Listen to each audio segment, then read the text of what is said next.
हमारी संस्कृति, हमारे संस्कार सदा रहें हमारे साथ। सब्सक्राइब करें तिलक। क्रोध अधः पतन की पहली सीढ़ी है।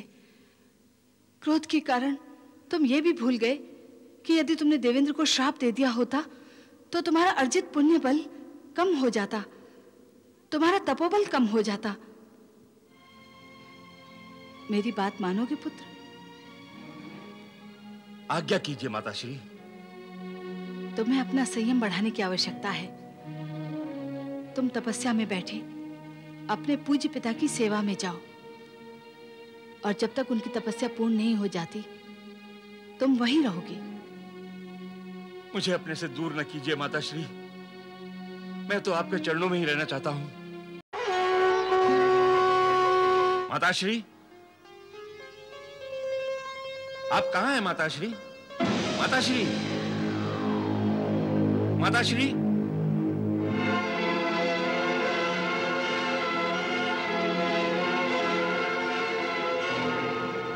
भार्गव अपनी माता से मिलने के लिए उत्सुक थे। माताश्री,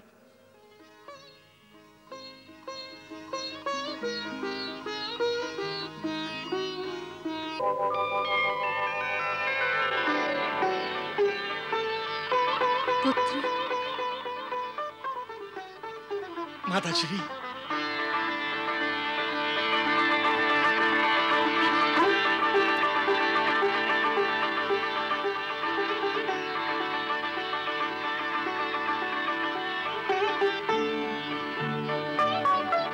प्रणाम माताश्री। कल्याण मस्तु। उठो पुत्र, उठो। तुम्हारे मुखमंडल का तेज बता रहा है कि तुम्हारी तपस्या सफल हो गई। ये सब आपके आशीर्वाद से हुआ है। आप मेरी माता भी हैं और मेरी गुरु भी। आप ही मेरा परब्रह्म हैं।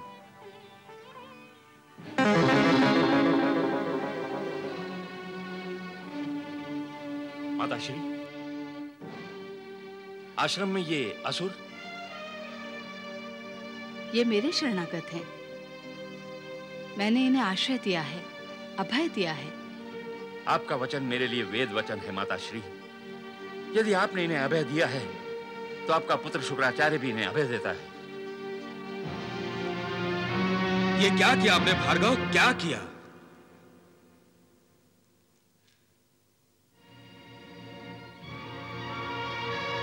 सृष्टि के निर्माण कार्य में बाधा डालने वाले असुरों को आप अभय दे रहे हैं।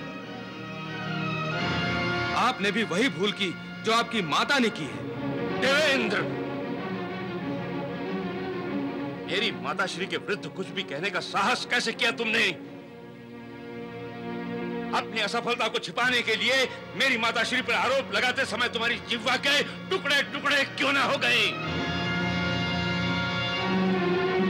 तुम्हें तुम्हारे इस अपराध का दंड मिलेगा देवेंद्र, अवश्य मिलेगा। मैं भार्गव शुक्राचार्य अपने संचित तपोबल से तुम्हें। रुक जाओ पुत्र।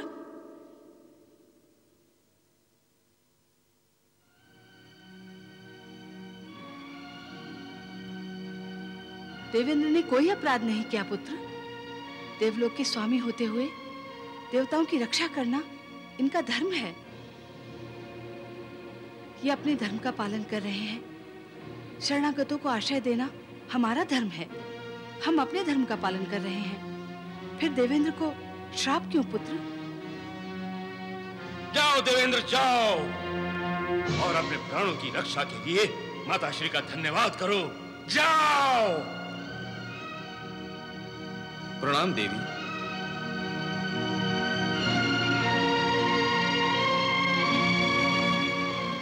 पुत्र, तुम्हारे इस क्रोधी स्वभाव से मुझे सदा ही भय लगता है। क्रोध अधः पतन की पहली सीढ़ी है। क्रोध के कारण तुम ये भी भूल गए कि यदि तुमने देवेंद्र को श्राप दे दिया होता तो तुम्हारा अर्जित पुण्य बल कम हो जाता, तुम्हारा तपोबल कम हो जाता। मेरी बात मानोगे पुत्र? आज्ञा कीजिए माताश्री। तुम्हें अपना संयम बढ़ाने की आवश्यकता है। तुम तपस्या में बैठे अपने पूज्य पिता की सेवा में जाओ, और जब तक उनकी तपस्या पूर्ण नहीं हो जाती तुम वहीं रहोगे। मुझे अपने से दूर न कीजिए माताश्री, मैं तो आपके चरणों में ही रहना चाहता हूँ। पुत्र, मैं अपने स्वामी महर्षि भृगु के चरणों की पूजा करती हूँ। जब तुम उनके चरणों की पूजा करोगे तो वो मेरी ही पूजा हुई, मेरी ही सेवा हुई। जाओ पुत्र, तुम्हें अपने क्रोध पर अंकुश रखने की आवश्यकता है और उसके लिए तुम्हें अपने पूज्य पिता की सेवा करनी होगी, क्योंकि क्रोध महर्षि भृगु का दास है। जो आज्ञा माताश्री।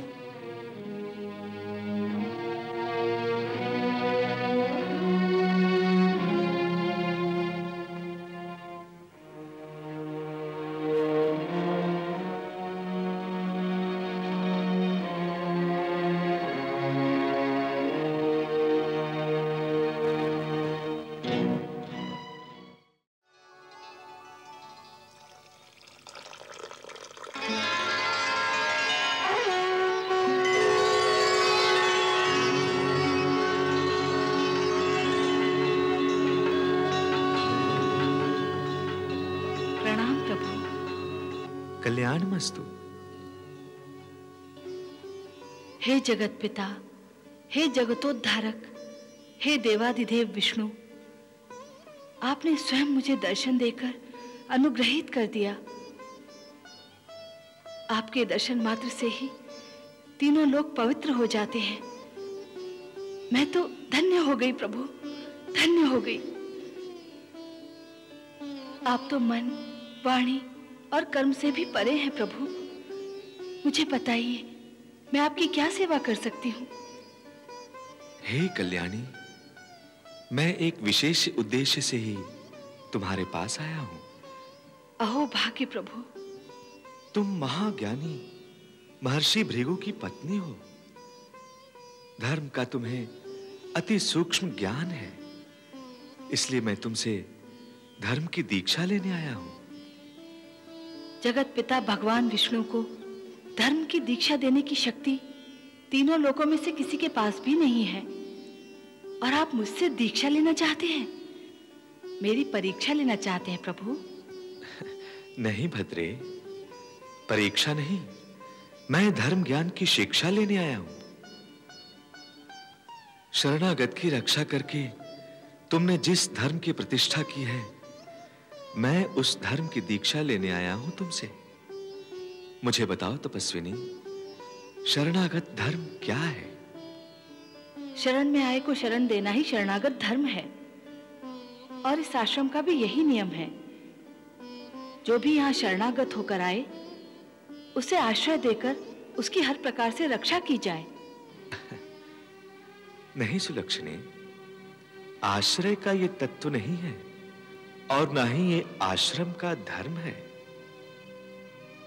आश्रम इसलिए है भद्रे कि जो भी कोई विद्यार्थी ज्ञान प्राप्त करने की इच्छा से आश्रम में शरण पाए, आश्रम उसकी रक्षा का भार उठाता हुआ उसे उचित शिक्षा दे। दुराचारियों को आश्रय देना यह आश्रम का तत्व नहीं है। जो शरणागत पश्चाताप की भावना से पवित्र हो गया हो, उसे अभय दान देना, उसकी रक्षा करना शरणागत धर्म है। संसार को ताप देने की इच्छा से आश्रम में आश्रय लेने वाले की रक्षा करना शरणागत धर्म नहीं है। हे सुभगी, ऐसे आश्रमों का निर्माण सृजन के लिए होता है, विनाश के लिए नहीं। और तुमने उन्हें अभयदान दिया है जो विनाशी तत्व हैं, जो निर्माण में बाधा डालने वाले तत्व हैं। ये सर्वथा अनुचित है। परंतु प्रभु, मैं तो अपने पतिदेव की आज्ञा से ही अपने धर्म का पालन कर रही हूँ। भद्रे, महर्षि भृगु परम पिता ब्रह्मा जी के मानस पुत्र हैं। सृष्टि रचना का कार्य संपन्न करने के लिए ही ब्रह्मा जी ने उन्हें निर्माण किया है। महर्षि भृगु धर्मज्ञ हैं, परंतु इस समय वो आश्रम की परिस्थिति से परिचित नहीं, अन्यथा वो तुम्हें धर्म का ऐसा आदेश नहीं देते। हे कल्याणी, धर्म से संसार की रक्षा होती है। दुराचारियों और अन्यायियों को अभय देकर धर्म की दुहाई देना धर्म नहीं, अधर्म है। धर्म जगत कल्याण है। तपस्विनी, असुरों को आश्रम में आश्रय देकर क्या जगत कल्याण हो रहा है? तुम परमपिता ब्रह्मा जी की बहू हो। स्वयं ब्रह्मा जी तुम्हारे पास आए और तुमने उनकी विनती को भी अस्वीकार कर दिया। ब्रह्मा जी सृष्टि की रचना कर रहे हैं, क्या उन्हें सहयोग देना तुम्हारा धर्म नहीं?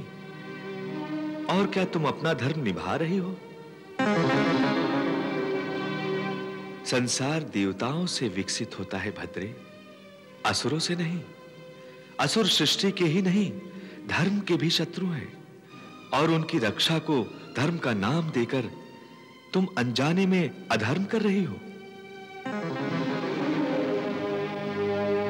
हे तपस्विनी, सुर असुर, प्रकाश अंधकार, नीति अनीति, सदाचार अनाचार और धर्म अधर्म के इस युद्ध में क्या तुम अंधकार और अनाचार का पक्ष लोगी? अनीति और अधर्म का पक्ष लोगी? नहीं भद्रे, नहीं। असुरों को आश्रम में आश्रय मत दो, उन्हें रक्षा प्रदान न करो कल्याणी।